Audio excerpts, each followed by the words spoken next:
Finally, the 2016 spring season has begun. After a long off-season, the WWBL has returned and is better than ever. Players started off a little slow, but after a while, it seemed as if they hadn't missed a beat. The season looks to be a highly competitive one, and you won't be disappointed. Let's dive right into this week in the WWBL.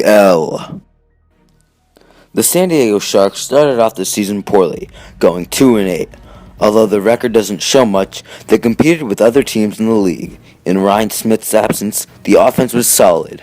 Ward hitting .460 and 17 RBIs, and Shea Rabacs providing some power with 4 home runs and a league-leading 20 RBIs. Pitching is what hurt the Sharks, as they gave up 47 runs. They showed signs of being a tough club with an impressive 11-3 win over the Spiders, but still fell short on multiple occasions, often blowing leads late in games. We know they can hit well, but do they have enough pieces to climb up in the standings will be the question as we get deeper into the season.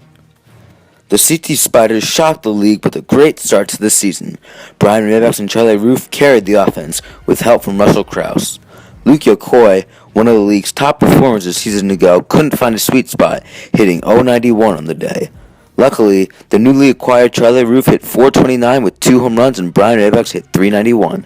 This isn't the most balanced offense in the league, but each player is capable of getting hits, and this team can get on base a lot. The pitching from Luke Yokoy once again was phenomenal, but in his absence, the Spiders fell apart defensively and lost their spot in the standings. They are currently 3-4, sitting in 3rd place, and will have to make up multiple games. This team can be very dangerous, even against the best of the league's pitchers. The CT Cardinals started off the season slow.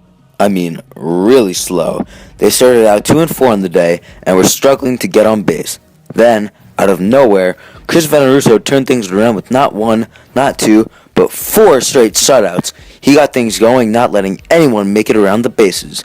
Kevin Rabacs, the reigning MVP, struggled at first, but finally got things going with 4 home runs and 12 RBIs.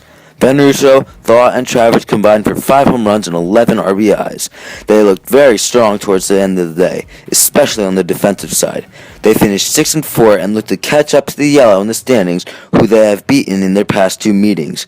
However, one concern is their offense. In their 4 straight wins, they only scored 1 run in each game. Jake Thaw needs to produce as he had a tough day, but with the steady arm of Veneruso, they still have all the makings for a top team.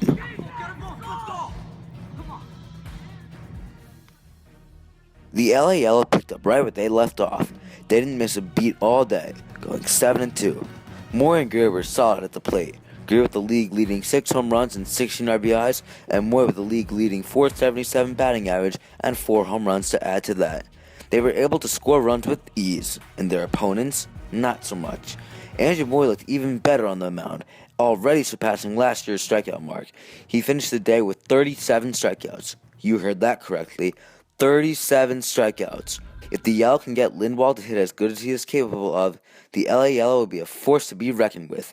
They have the best defense, the best offense, and will look to defend their championship this season. After the first week of play, here's how the standings shape up. And congratulations to this week's Player of the Week, Kevin Greer of the LA Yellow. He had a league-leading 6 home runs and 16 RBIs. We'll see you next week in the WWBL.